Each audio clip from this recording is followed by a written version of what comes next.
goes over to RSG, who picked up the Estes. The Estes for From Island, we have the entire map divided into two. Blue and red. One at the bottom left and one on the top right.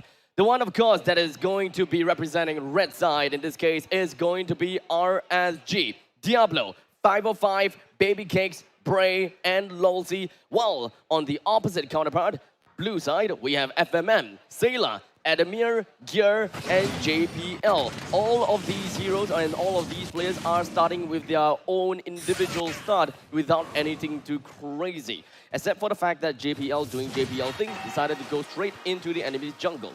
Yeah, going in the back line, going commando, but he's taking a lot of damage.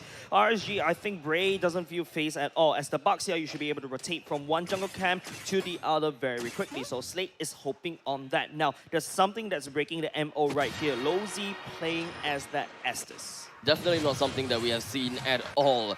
Very much, well, a pocket pick from Outlaw, from Lolzy, and definitely not something that I am expecting at all. This brings down their aggressiveness in the early stages of the game. This is more about the turtle composition. This is really all about their turtling up in order for them to scale over to the later stages of the game.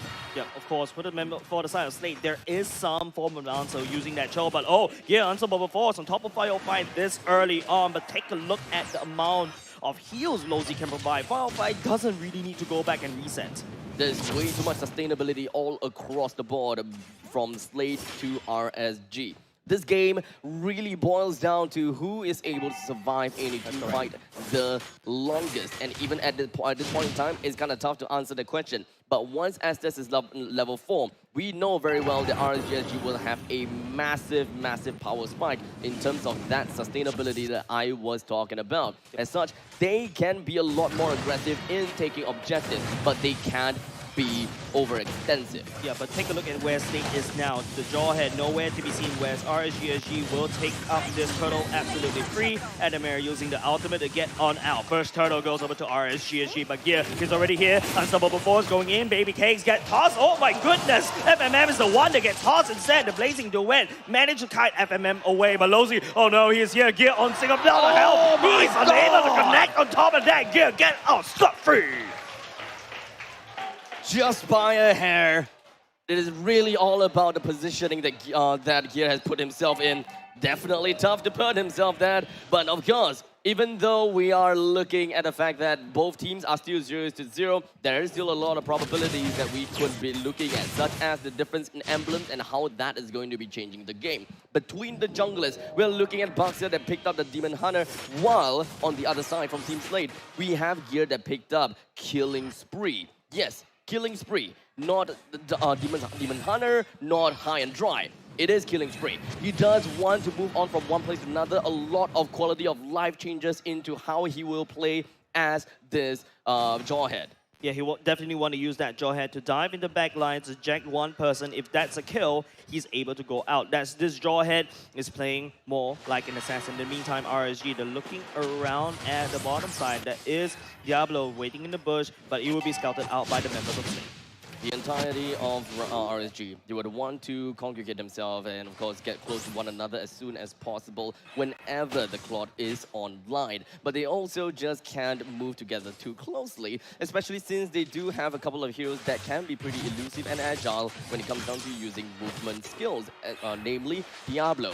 But Diablo, knowing how Diablo plays, he's always going to be at the other side of the map and just not going to be part of the action. Ejector connects on number 2, and here comes Sailor coming with the ultimate at the same time. Firefly is the one to pick up the first, but for now it is going to be Sailor. Oh dear lord, taking down Lolzy at the same time. FMM on the other side of that. Cosmo Tank affected on top of Baby Cakes, but the fight is not over yet. JBL will get aggressive upon, but Diablo, oh no, he's here. He's going in. I think he's trying to get activated, but FMM tried to peel for it. Will not be able to secure his teammate, no. But the members of RSG, they take a lot of kills, and also the turtle in the pocket. A 3-4-2 trade, and as RSG has managed to find themselves on top in terms of value of kills as well as objective. A total of 2 turtles has been taken by RSG, putting themselves well over 2,000 gold on top of Slate.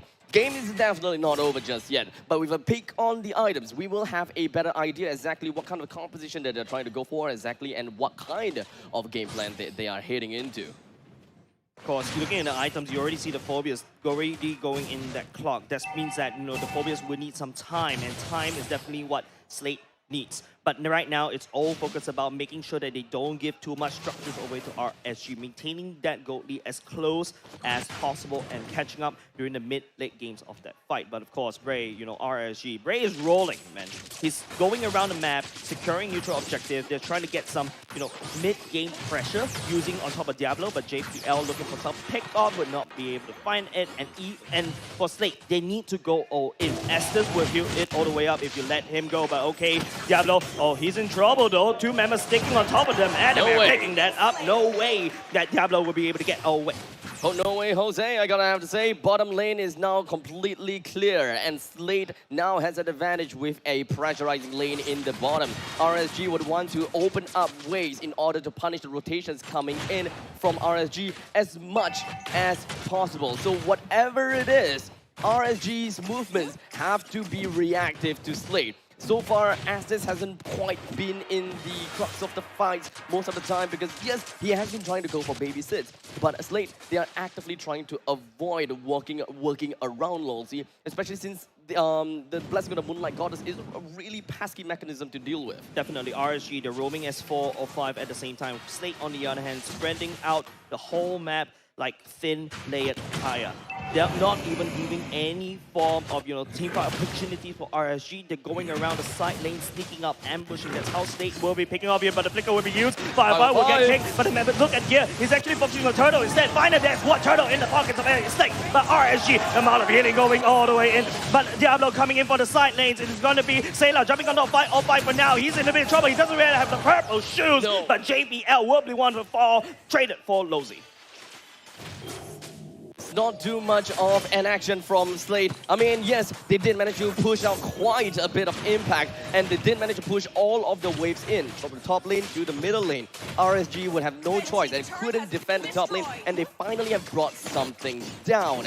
There is definitely going to be expecting to see that the Furbius moving around, sorry, not Furbius, the Esmeralda that moved around a lot more now that he has the unlocked already. Yeah, definitely has been unlocked, and not only just that, look at the gold, both are equal for now. Slate has caught up in that gold, slowly crawling all the way back in. The priority by JPL, oh no, he comes in from the backline, he kicks Diablo, doesn't get it, the crossbow tank gets activated, and Bray will get some fire as well. Lolzy coming in to lend in some support, but it is gonna be that Diablo goes down at the bottom lane. In the meantime, Adamir and Baby King King top lane. Oh no, that's no way you want to be. Unstoppable force to secure that kill at the top side as RSG, the side lanes are getting blasted. Of course, Gear, no one pretty much knew that Gear was in of the brush. They really wanted to go for the fight, and of course, Baby King, knowing that he is a Claude, he does have the Art of Thievery, and as much as possible, the quick little switch with Dexter ought to get him out alive, but you gotta have to comment. Gear, he was being quite a ninja, and no one expected that he was gonna be there. Yeah, the unstoppable force with the injector wombo combo is just so hard to deal with. And now RSG, they're losing the side lane pressure. RSG, they want to walk as 5, they want to work together, but Slate is splitting them apart. But if you split this kind of composition apart, Lolzy can't provide them healing, and then RSG will just crumble.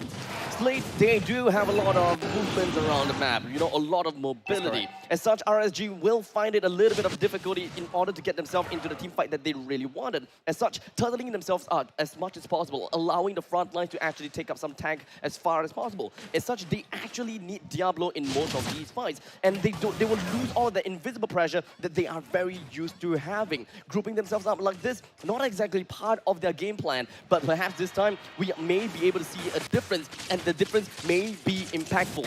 Starting it off, Bray is just going to be dancing around the lot. Going in the crossbow tank, Firefly will be one, and Sailor follows it all the way up. The ultimate but Lolzy, he's healing, he's making Sailor all the way back, but it's going to be Firefly picking up Mega Kill as well. JPL kicks Firefly to the wrong side of the map. 2 members down for the side of Slate. RSG trying to fight for a fighting chance. The Blazing New Way go all the way in, doesn't even connect on top of FMM for now, but RSG, this is the good fight for them. Diablo puts himself into the faces of the enemies. Oh, wait, hold on a second. Not Hold on a over second. Bray. Oh no, Gear, where did you come from? Unstoppable force on top of Bray, and then all of a sudden you don't really have the retribution, and Slate will run away, perhaps with a Lord. And Amir, he still want to push his attack up in the top lane and try to put on more pressure on the opposite sides of the lane. They know that they don't really have the opportunity to take up the Lord anymore. But Gear, he's still somewhere around the map. Yep. Bray, he did go down by the hands of Gear after all. So the Lord going down is understandably still gonna be it, despite having some of this advantage. Yeah, but RSG, they're not out of the woods just yet. This Lord is still a baby Lord, but FMM is responding to the RSG push at the bottom side. It is Baby Cakes that need the farm and starts to need to split push. Yes, he's as flexible and as fluid as Diablo, but then again, do you really want to sacrifice a Claude to split push like this? 10 minutes and 40 seconds into the game, we are starting to see players starting to get kind of ramped up with 3 items and or more. Especially when it comes down to 1-1. 4 items has already been built up. The counterpart is going to be the Claude, which only have 3 full items built up. Well, both of these marksmen do have Wind of Nature for themselves, so it really comes down to skill-based strategy and, of course, how they would want to eventually put up a fight.